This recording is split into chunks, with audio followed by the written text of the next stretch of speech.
Selamat datang di Pojok Santai. Sebelum Anda mendengarkan audiobook ini, kami menginformasikan bahwa channel ini adalah review audio dari buku yang ada di Indonesia. Untuk membaca keseluruhan buku ini, kami menyarankan membeli buku aslinya di toko buku kesayangan Anda, baik offline maupun online. Keberadaan channel ini dimaksudkan untuk membantu Anda mendapatkan pengetahuan dari buku-buku kesayangan Anda. Jangan lupa untuk subscribe, like, dan komen. Selamat datang di Pojok Santai, channel khusus yang membahas komik dan novel dengan cara asik. Lagi-lagi, Pandan Suri alias Putri Raja Rencong dari Utara terancam masalah. Bisakah dia lolos kali ini? Yuk langsung saja disimak video berikut ini.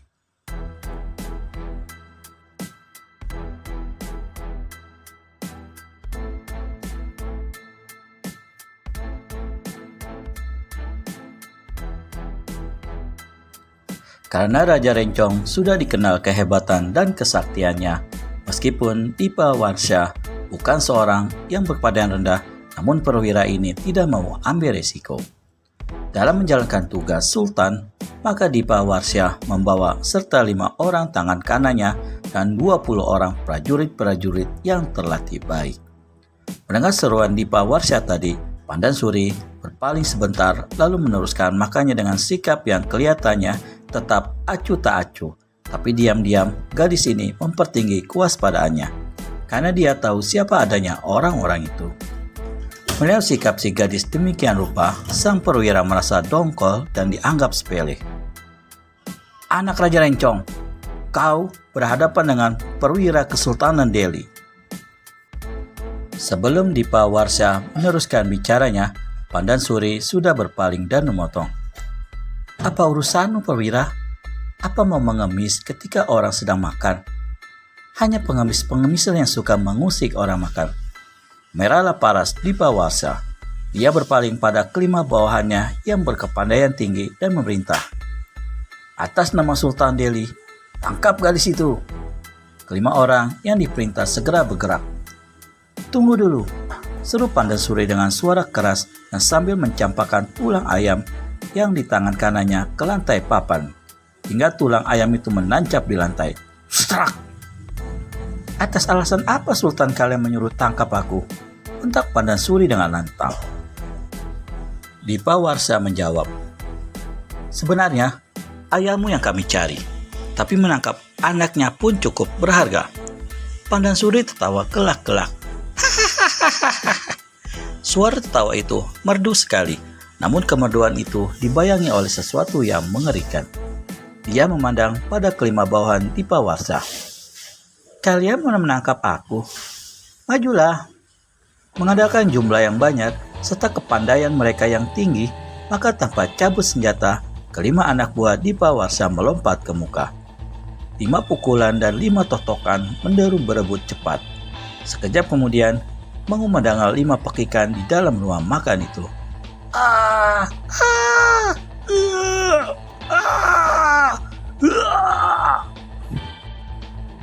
Kedua mata Dipa Warsya membelalak besar seperti mau melompat dari rongganya sewaktu menyaksikan bagaimana kelima bawahannya jatuh bergedebukan di lantai dalam keadaan tubuh hangus dihantam pukulan kuku api yang dilancarkan oleh Pandan Suri. Gadis jahanam, jaga batang lehermu. Tubuhnya melompat ke muka dan hampir tak kelihatan kapan dia mencabut sepasang pedangnya. Tahu-tahu, 2 sinar putih telah menyambar pinggang dan leher Pandan Suri dari kanan dan kiri.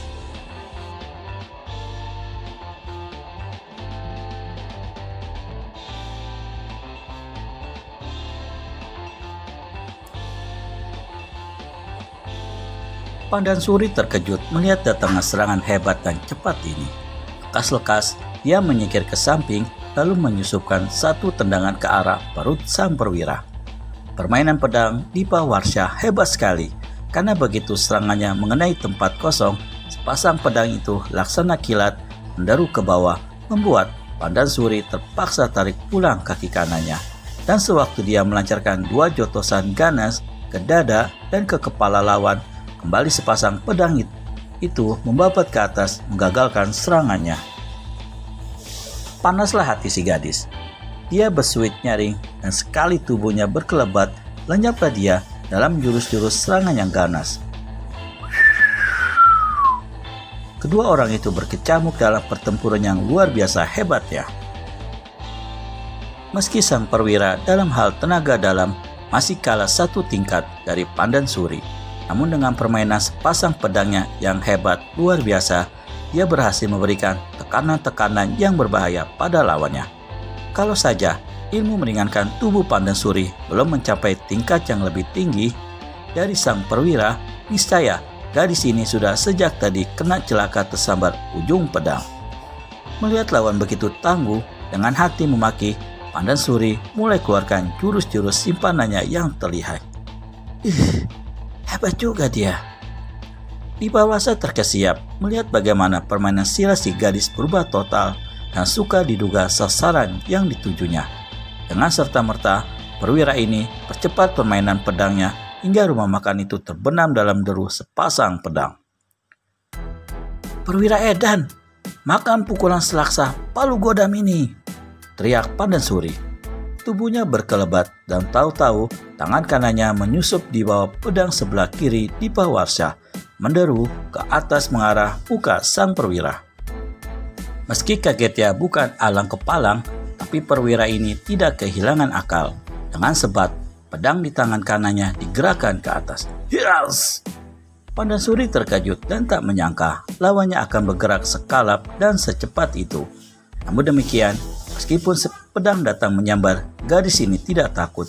Sedikit saja dia merubah gerakan pukulannya tadi, maka lengannya telah menghantam badan pedang. Trak! Pedang itu bukan saja mental dari tangan kanan Dipawarsha, tapi juga patah 2. Sambil mengirimkan 1 tusukan, sang perwira melompat ke samping kiri dan keluar dari kalangan pertempuran. Jurus ini adalah kesalahan besar. Justru ini adalah kesalahan besar. Dengan memisahkan jarak sejauh itu, dia memberi kesempatan pada Pandansuri untuk melepaskan pukulan api yang ganas. Perwira ini berusaha mengelak sambil menangkis, tapi sia-sia saja. Tubuhnya sebatas dada ke atas hangus dilanda 5 larik sinar merah kekuningan yang melesat dari 5 kuku jari tangan kanan Pandansuri. "Perempuan iblis!"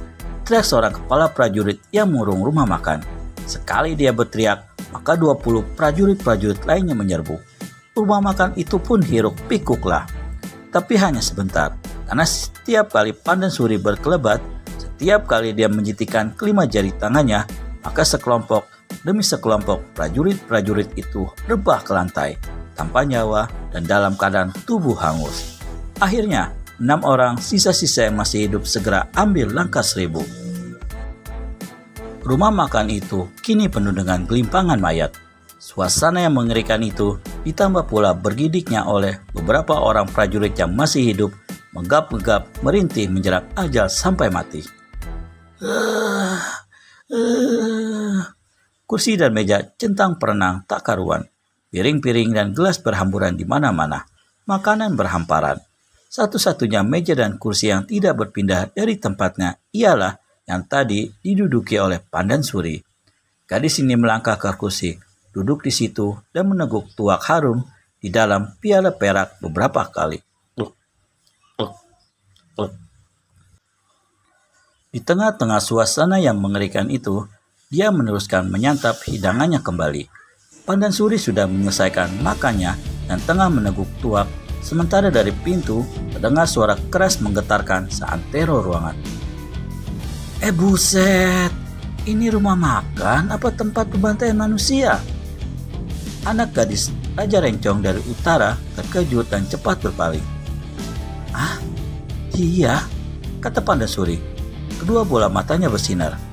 Dia merasa geli dan juga merasa aneh melihat sikap orang di ambang pintu menyaksikan mayat yang malang melintang dalam rumah makan dengan mata membeliak, mulut ternganga dan sambil garuk-garuk kepala.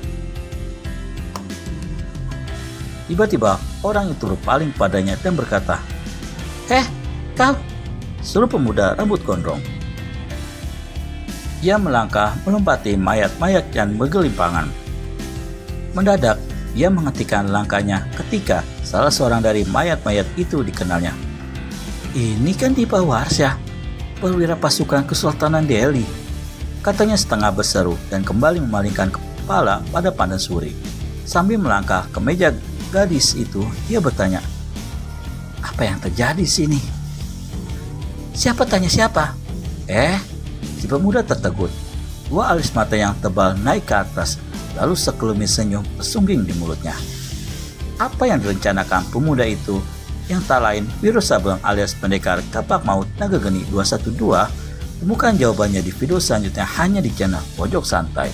Segera subscribe dan tekan tombol lonceng untuk mendapat notifikasi video terbaru dari kami. Terima kasih dan sampai bertemu kembali.